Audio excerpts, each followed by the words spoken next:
ये हमेशा रट लो, एस क्यू सी वन एक एक दो नंबर में यहीं पर ही मिल जाएगा, ठीक है। एस क्यू सी वन के सबसे पहले हम क्या बोलेंगे, what do mean by S Q C one. S Q C one मतलब होता है it is the quality control of firm that performs audit and review of historical financial statements and other assurance and related service engagement, ठीक है। And all audit firm क्या करना पड़ता है, quality control maintain करना पड़ता है to reasonable assurance that firm है that comply that firm and personnel है they comply with the PLR requirements and to report audit report as appropriate in the circumstances. इतना लिख के ही आना है, इसके 2 मार्क्स मिलेंगे ईच। जैसे हम थोड़ा लेट क्वेश्चन नंबर 3 से स्टार्ट कर रहे हैं। इसमें बोला गया हुआ है कि स्टॉक ऑडिट रिपोर्ट, एक बैंक है उसने हमको स्टॉक ऑडिट दिया हुआ है काम करने के लिए, और हम क्या करने वाले हैं, सब कुछ देख कर क्लीन ऑडिट रिपोर्ट देने वाले हैं विदाउट एडवर्स कमेंट देंगे। क्विड प्रो क्यों पहले फिर सोच कर रख ले, क्विड प्रो क्यों देंगे, मतलब क्लीन ऑडिट रिपोर्ट देंगे। तो इसका क्या होना चाहिए, सबसे पहले हम क्वालिटी, सबसे पहले देखो हमेशा अप्रोच ऐसी होनी चाहिए कि सबसे पहले SQC1 के बारे में बताएंगे, क्यों है क्या है बताएंगे, कंसेप्ट के बारे में बताएंगे, ठीक है। अभी क्या बताएं, यहाँ पे एथिक्स के बारे में बताएंगे। यहाँ पे समझ में क्या आ रहा है हमें, एथिकल रिक्वायरमेंट्स के बारे में बताना है। यहाँ पे क्या हो रहा है, एथिकल रिक्वायरमेंट गड़बड़ हो रही है, यहाँ पे एथिक्स बराबर नहीं है। यहाँ पे जो हमारी फर्म की क्वालिटी कंट्रोल है उसके बराबर नहीं है। तो हम शुरुआत ये करेंगे कि भाई एथिक्स एंड रिस्पॉन्सिबिलिटी जो मैंने अभी बुक में देखा उसमें ऐसा लिखा है, about you mean by ethical requirements, ठीक है। एथिकल रिक्वायरमेंट मतलब होता है कि leadership responsibility, sorry integrity, objectivity, professional confidentiality, professional competence and due care and then professional behaviour and independence. ये क्या होता है, ये सब एथिकल रिक्वायरमेंट्स में आता है, ठीक है। तो हमें सबसे पहले बताना पड़ेगा कि जो फर्म को पॉलिसी एंड प्रोसीजर बनाना पड़ेगा ऑफ एथिकल रिक्वायरमेंट, ठीक है। ये पहला पॉइंट अपने आप याद आएगा क्योंकि फर्म पॉलिसी एंड प्रोसीजर बनाएगी ताकि जो code of ethics issued by the ICAI वो फॉलो कर सके, ठीक है। सेकंड क्या बोलेंगे, वही फंडामेंटल प्रिंसिपल्स ऑफ इंडिपेंडेंस वगैरह, कि ये सब होना चाहिए जो मैंने भी बोला है, ठीक है। थर्ड वही जो मैंने बोला, 4 पॉइंट बोल के आखिरी का इंडिपेंडेंस चुरा ली वहाँ से, तो इंडिपेंडेंस आ जाएगा, ठीक है। इंडिपेंडेंस होना चाहिए और सब कुछ इंडिपेंडेंस बराबर होना चाहिए, और थ्रेट ऑफ इंडिपेंडेंस आइडेंटिफाई करके प्रॉपर एक्शन लेना चाहिए, ठीक है।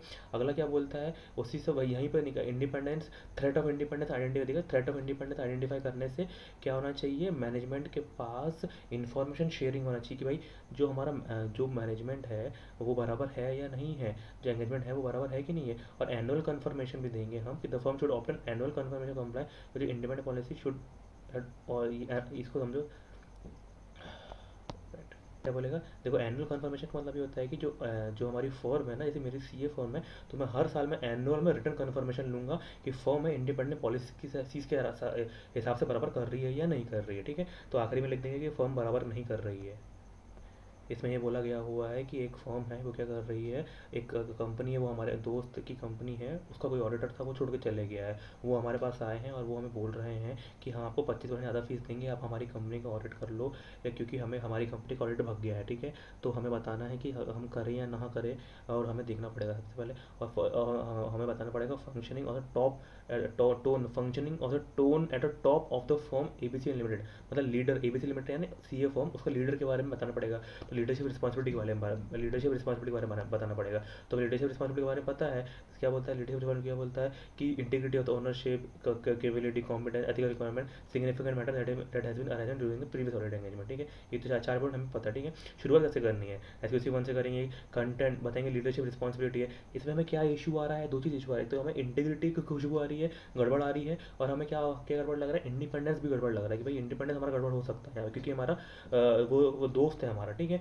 और क्या हो सकता है, कमर्शियल सब्सटेंस ज़्यादा है क्वालिटी की ज़्यादा, ठीक है। क्यों, क्योंकि हम पैसे ज़्यादा खिला रहे हैं, तो प्रायोरिटी ओवर क्वालिटी काउंटर। और हम उसे बताएंगे जो रिस्पॉन्सिबिलिटी बताएंगे, responsibility of the management and then responsibility of the personnel. और हमारे रिसोर्स एलोकेशन के बारे में बताएंगे, जो रिसोर्स एलोकेशन है वो बराबर होगा या नहीं होगा। देखो रिसोर्स एलोकेशन यानी the firm devotees sufficient resources for development and documentation of quality control policy and procedure, मतलब फर्म के पास सफिशिएंट रिसोर्सेज होना भी तो चाहिए।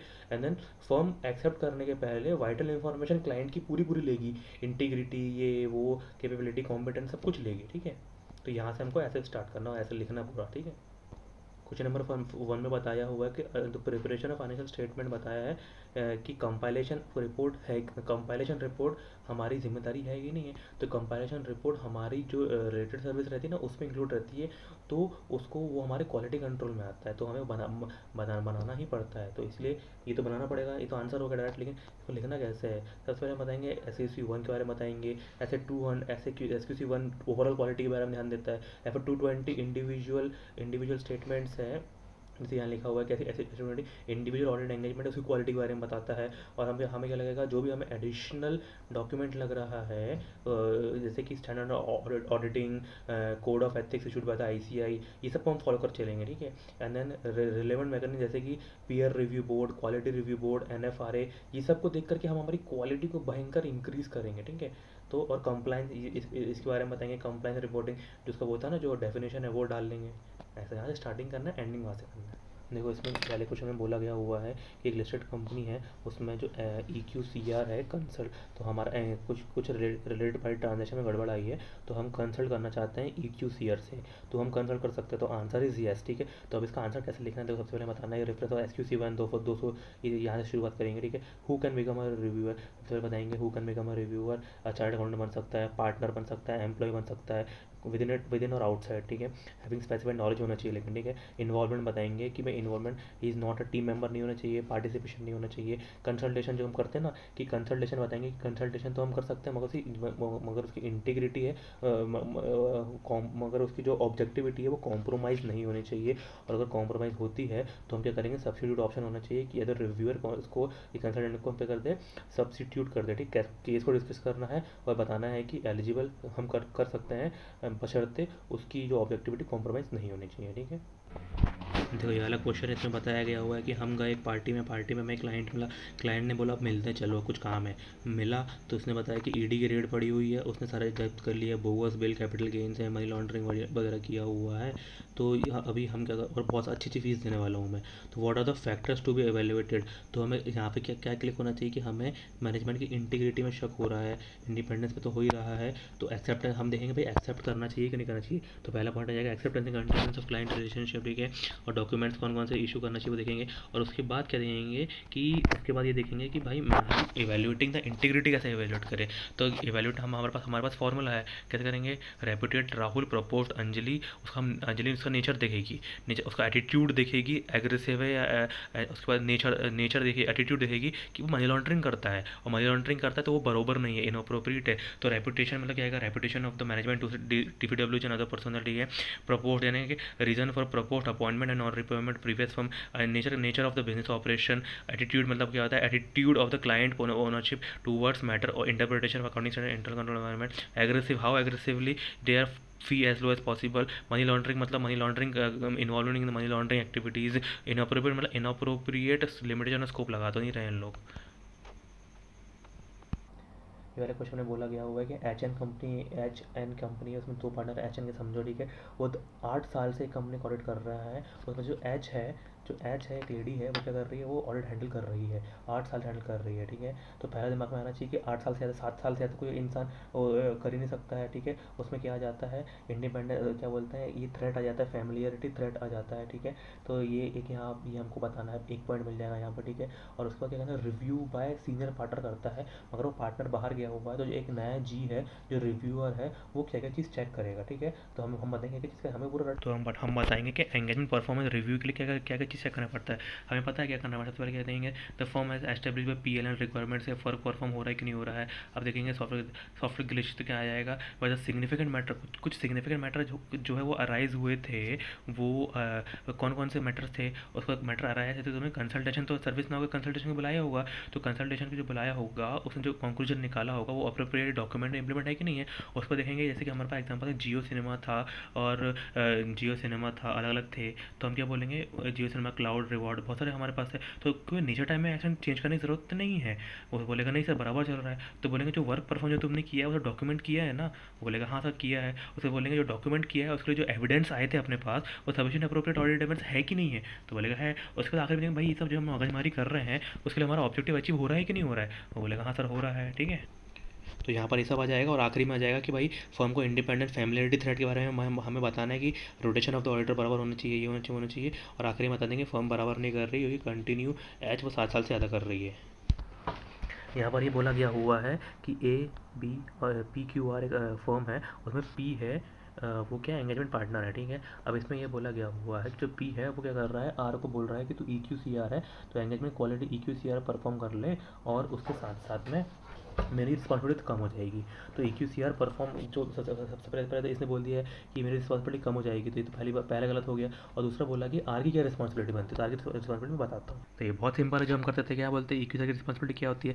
सबसे पहले हम बताएंगे कि देखो राहुल के हिसाब से हमने एग्जाम्पल लिया था, क्या करेगा राहुल, क्या करेगा इंटीग्रिटी चेक करेगा, integrity of the engagement team, engagement and responsibility to integrity of firm independence and उसके बाद क्या करेगा सॉफ्टवेयर के लिए जो हमारा था कि भाई इंटीग्रिटी क्या करेगा, उसको देखेगा कौन कौन से आपको सिग्निफिकेंट रिस्क एंड रिस्पॉन्स, आपने क्या रिस्पॉन्स किया उसको, सिग्निफिकेंट रिस्पॉन्स क्या किया आपने इसको, ठीक है। उस पर देखेंगे इस पर सिग्निफिकेंट रिस्क मिली ना, तो आपने मैनेजमेंट को कम्युनिकेट किए, return communication to management and TCWG। उसको बोलेंगे जो सिग्निफिकेंट रिस्क मिली ना आपको, तो उसमें आपने क्या जजमेंट क्या बनाए थे, judgement of the significant risk and materiality, बहुत बड़े पॉइंट होते हैं। तो आपने इसके लिए क्या जजमेंट क्या बनाए थे आपने। उसको बोलेंगे भाई कंसल्टेंट आपने हायर किए थे ना, तो वो कंसल्टेंट बराबर कंक्लूजन रीच हुआ है या नहीं हुआ है, और डॉक्यूमेंटेड बराबर है या नहीं हुआ है, ठीक है। और उसको बोले significant of corrected and uncorrected misstatement बराबर है। एंड देन उसके बाद देखेंगे कि भाई जो रिटर्न पेपर है ये सपोर्ट करता है कंक्लूजन रीच्ड को, और अप्रोप्रिएटनेस ऑफ रिपोर्ट देखेंगे भाई जो रिपोर्ट है वो अप्रोप्रिएट है या नहीं हुआ है, ये सब चीज़ हम देखेंगे बराबर है। जो EQCR है वो ये सब चेक करेगा, बट एस्पेक्ट चेक करेगा, कम जैसे आएगा और ये सब चीज़ चेक करेगा। समझ में आ रहा है। यहाँ पर ये पुराना वाला क्वेश्चन यहाँ पे क्या था, रिव्यूअर था, तो रिव्यूअर क्या चेक करेगा, तो रिव्यूअर के एंगल से हमने बता दिया यहाँ पर रिव्यूअर कैसे चेक करेगा, और यहाँ पर बता दिए कि EQCR क्या चेक करेगा, ठीक है। ये वाले क्वेश्चन में बोला गया हुआ है कि एक लिस्टेड एंटिटी है, उसमें EQCR को चाहिए हमें, ठीक है। तो एक स्मॉल टाउन की एक लड़की है, उसको हम हायर करना चाहते हैं CA को, जिसने कभी लिस्टेड एंटिटी का ऑडिट नहीं किया हुआ है, और वो क्या कर रही है, यस नो टिक टिक खेल रही है कि हुआ या नहीं हुआ है, और उसकी ऑडिट फाइल बिल्कुल भी ऐसा लगता नहीं है which does not contain material which shows कि भाई उसका काम और बाकी के काम से अलग है। सबसे पहले क्या करना पड़ेगा, हमें SQC1 के बारे में देना है, 220 के बारे में बताना है, कंटेंट के बारे में बताना है हु कैन बिकम EQCR बताना है, एंड देन उसके बारे में बताना है कि वो पार्टिसिपेशन नहीं कर सकता है, डिसीजन नहीं ले सकता है, एंगेजमेंट पार्टनर उसको अपॉइंट नहीं कर सकता है, और उसका जो ऑब्जेक्टिविटी है वो कॉम्प्रोमाइज़ नहीं होनी चाहिए, सब बताएंगे। और जो हमको जितना भी आता है EQCR के बारे में, जैसे कि जो भी हमने पढ़ा था ना कि EQCR क्या करता है, सिग्निफिकेंट जजमेंट लेता है, सिग्निफिकेंट मैटर पर जजमेंट लेता है, और एंड देन उसके बाद सिग्निफिकेंट रिस्क आइडेंटिफाई करता है, रिव्यू करता है, कंक्लूजन्स निकालता है कंसल्ट, एंड देन उसके बाद ये सब बताएंगे। और उसको बताएंगे जो EQCR उसको टेक्निकल एक्सपर्टीज एंड एक्सपीरियंस होना चाहिए, ठीक है, और उसके पास सफिशिएंट अप्रोप्रिएट अथॉरिटी होनी चाहिए to act as engagement partner, ठीक है। अथॉरिटी होनी चाहिए, एक्सपीरियंस होना चाहिए, एंड डॉक्यूमेंटेशन होना चाहिए, form policy and procedure proper document होना चाहिए, not aware about unresolved issue, significant judgement and conclusion appropriate होना चाहिए। तो कंक्लूजन बताएंगे, केस को डिस्कस करेंगे, कंक्लूजन बताएंगे कि इसके पास कुछ भी कॉम्पिटेंस नहीं है, टेक्निकल नॉलेज नहीं है, enough to act as engagement partner नहीं है, डॉक्यूमेंटेशन नहीं कर रही है, प्रॉपर वर्किंग नहीं कर रही है, तो इसलिए फॉल्ट है। इसमें बोला गया होगा कि एक CA फाइनेंस स्टूडेंट वो बोलता है एंगेजमेंट फाइल है ना वो ऑडिट रिपोर्ट के पहले ही बन जाना चाहिए, मगर ऐसा नहीं है। इसमें कैसा बोला गया हुआ है, इस क्या बोला गया हुआ है, सबसे पहले हमारा इसका मतलब क्या होता है, देखो जो हमारा एंगेजमेंट फाइल है ना, जो हमारी ऑडिट रिपोर्ट बन जाती है, वहाँ से 60 डेज़ के अंदर हमारी एंगेजमेंट फाइल बन जानी चाहिए। The firm should establish policy procedure that जो एंगेजमेंट फाइल है ये with in 60 days from the audit report हो जानी चाहिए, ठीक है। एंड देन वो जो रिटेंशन पीरियड है 7 साल तक, उसको हमें नॉट लेस देन 7 ईयर से कम उसको रखना, 7 साल ज़्यादा ही रखना है। It should not be less than 7 year from the date of audit report, ठीक है।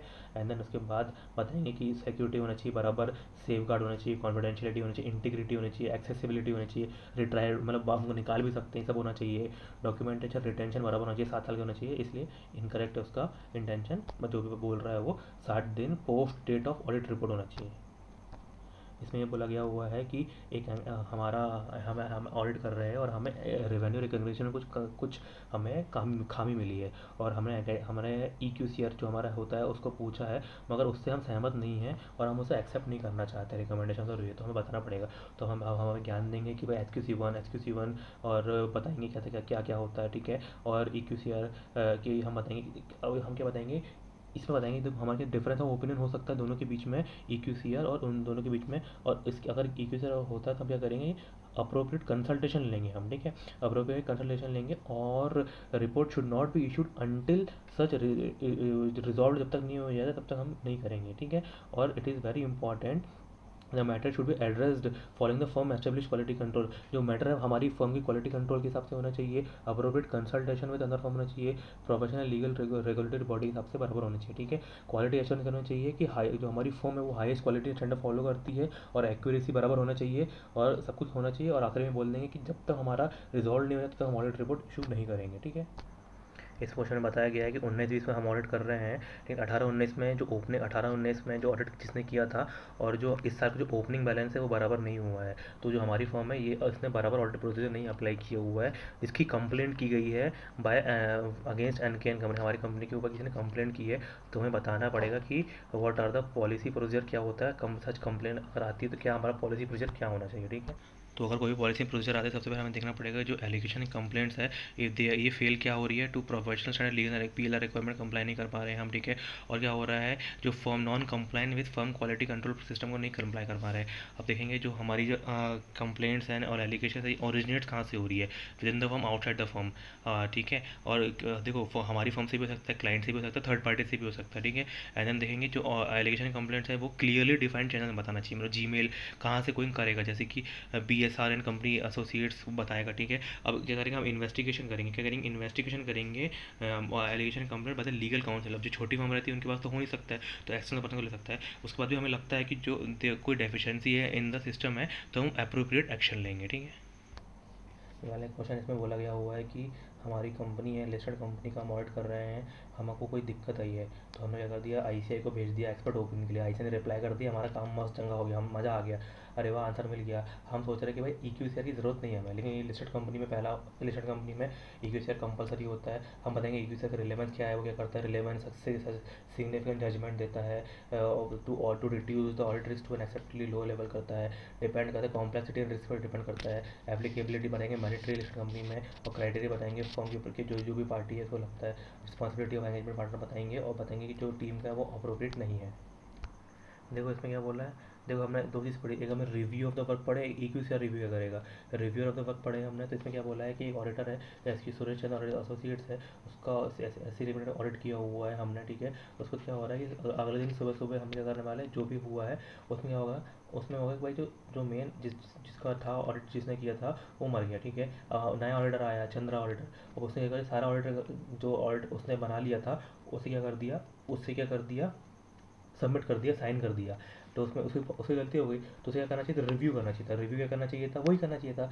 हाँ हमने पढ़ेंगे रिव्यूअर क्या रिव्यू करना चाहिए। सबसे पहले रिव्यू करना चाहिए भाई ऐसा प्रोफेशनल पीएलआर रिक्वायरमेंट है कि नहीं है, ठीक है। दूसरा क्या था, पीएलआर रिक्वायरमेंट है कि नहीं है। उसके बाद ग्लिच क्या करेगा, whether in significant matter that has been arised, appropriate consultation has been take. And then उसके बाद देखेंगे जियो था, सिनेमा था, एंड देन ये था वो था। तो कहेंगे whether there is NTA change तो नहीं करना है, अप्रोप्रिएट डॉक्यूमेंट हुआ है कि नहीं हुआ है, डॉक्यूमेंट एविडेंस मिला है कि नहीं मिला है। एंड देन उसके बाद जो एविडेंस मिला है कि नहीं मिला है, और प्रॉपर एंगेजमेंट है अचीव है कि नहीं हुआ है नेचर टाइम में। एंड देन उसके बाद ये सब जो मगजमारी कर रहे हैं इसका इसका फ़ायदा है भी है कि नहीं है ना। EQCR के बारे में बताया हुआ है कि भाई जो हमारी ऑडिट रिपोर्ट है 31 मार्च, देखो साइन कब हो गई है, 12 मई को साइन हो गई है। ऑडिट रिपोर्ट हमारा 12 मई को है, और जो हमारा EQCR है वो 15 मई को कंप्लीट हो रहा है। तो हमने पढ़ा हुआ है कि जो EQCR है वो ऑडिट रिपोर्ट के पहले होना चाहिए, ऑडिट रिपोर्ट उसके बाद इश्यू होनी चाहिए, ठीक है। और जो एंगेजमेंट पार्टनर है उसकी रिव्यू कम कंप्लीट हो रहा है, तो हमें क्या बताना पड़ेगा, responsibility of engagement partner. It is responsibility of the engagement partner, ये एक बुक में भी लिखा हुआ है कि अपॉइंटमेंट उसको बराबर होना चाहिए एज वेन अपॉइंटेड। कहीं बार एंगेजमेंट पार्टनर की रिस्पॉन्सिबिलिटी है होना चाहिए, और सिग्निफिकेंट मैटर डिस्कस करना चाहिए जो भी अराइज हुआ ड्यूरिंग द ऑडिट। और जो रिपोर्ट है वो पहले इशू बाद में इशू होना चाहिए, और the not the audit report, क्या कहने का मतलब ऑडिट रिपोर्ट बाद में इशू होनी चाहिए EQCR के पहले। ये वाला क्वेश्चन में बोला गया हुआ है कि एक लिस्टेड एंटिटी में उसमें हम एंगेजमेंट पार्टनर है, उसने उसने रिव्यू कर लिया, सब कुछ कर लिया, सब कुछ कंप्लीट हो चुका है। EQCR ने भी सब कुछ कर लिया है एक्सेप्ट द इंडिपेंडेंट असेसमेंट बचा हुआ है, ठीक है। और उसके बाद एंगेजमेंट पार्टनर वो व्यू कर रहा है, एंगेजमेंट पार्टनर वो व्यू करता है कि ये मेरी तुम्हारी रिस्पॉन्सिबिलिटी नहीं है, ये हम चेक कर लेंगे। Engagement partner are not engage में is responsibility engagement partner and not EQCR, ठीक है। बस EQCR ऑब्जेक्ट कर रहा है, ऑब्जेक्ट योर ऑनर, ऐसा नहीं होता है। तो हम बताएंगे कि इंडिपेंडेंस के बारे में तो देखो हम यहाँ बताएंगे कि हम क्या क्या होगा, सबसे पहले क्या करना पड़ेगा, पॉलिसी एंड प्रोसीजर बनाना पड़ेगा to communicate the independence requirement to appropriate personnel and other, पता ना कम्युनिकेट करो भाई। एंड उसके बाद करना पड़ेगा identify and evaluate the threat of independence, और कुछ मिलता है तो एक्शन लो to eliminate such threat, and नहीं मिलता तो विड्रॉल कर लो। और क्या करना पड़ेगा, सबसे पहले पॉलिसी एंड प्रोसीजर करना पड़ेगा, ब्रिज आग लगी आग लगी आग लगी आग लगी, बताएंगे आग लगी तो प्रॉम्प्टली नोटिफाई द फर्म करेंगे कि ब्रीच ऑफ नहीं। अब आग लगे तो क्या करेंगे, promptly notify firm of independent breach, and उसको क्या करेंगे, फर्म क्या करेगी, promptly communicate to the engagement partner other relevant person, और जो एंगेजमेंट पार्टनर ने क्या एक्शन लिया है वो बताएगा, promptly communicate by engagement partner to the individual action taken by him and resolve क्या क्या रिजॉल्व करने के लिए लिया है वो बताए। पहला पॉइंट मतलब ये था कि नोटिफाई करना पड़ेगा फर्म को कि ब्रीच हुआ है, ठीक है। कंक्लूजन नहीं है कि एंगेजमेंट पार्टनर के राइट नहीं है गाली मारो सारे को। देखो विड्रॉल फ्रॉम एंगेजमेंट क्या करना पड़ेगा, अगर ऑल्टर को लगता है कि करना चाहिए तो यार डिस्कस करो मैनेजमेंट TWG एंड एक्शन, क्योंकि भाई action that a firm might take place, हम क्या एक्शन ले सकते हैं and the fact and circumstances देखो, एंड देखो विड्रॉल पॉसिबल है कि नहीं है, और देखो प्रोफेशनल PLR रिक्वायरमेंट्स है कि भाई वो विड्रॉल कर सकता है कि नहीं करता, और रेगुलेटरी अथॉरिटी के हिसाब से विड्रॉल कर सकता है या नहीं कर सकता, ठीक है। और डॉक्यूमेंट सिग्निफिकेंट इशू कंसल्टेशन और बेसिस ऑफ कंक्लूजन डॉक्यूमेंट भी करना, ठीक है हमें। और एक आर के हिसाब से क्या करना चाहिए मैं छोड़ दे रहा हूँ, ठीक है। कि जनरली रेगुलर ये करना नहीं चाहिए तो उसको कि भाई जो कंपनी डिपॉजिटिंग जनरली रेगुलर थोड़ी ना होता है, उसे पूरा पूरा बताना चाहिए, और रिक्वायरमेंट के हिसाब से ये मैं छोड़ दे रहा हूँ। चलो आखिरी में दिल है कि मानता नहीं, ये माना नहीं, इसने बोला कि कर लेते हैं। तो अगर ये क्वेश्चन पेपर में आएगा तो जनरली रेगुलर है तो उसे बताना पड़ेगा कि भाई स्पेसिफिक बताओ कि भाई गड़बड़ कहाँ हो रही है। गाइडेंस नोट में बताता है कि तो बता सिग्निफिकेंट डिले हो रहा है या फिर अंडर पेमेंट हो रहा है या फिर क्या हो रहा है ये बताओ। हम ये एज्यूम करते हैं कि उसमें कुछ ना कुछ प्रॉब्लम्स है, तो हमें बताना पड़ेगा SQC 1 to 20 के बारे में बताना पड़ेगा कि भाई हम लीगल रेगुलेटरी रिक्वायरमेंट के हिसाब से करते हैं, and then appropriate reliable relevant documents हम लेते हैं।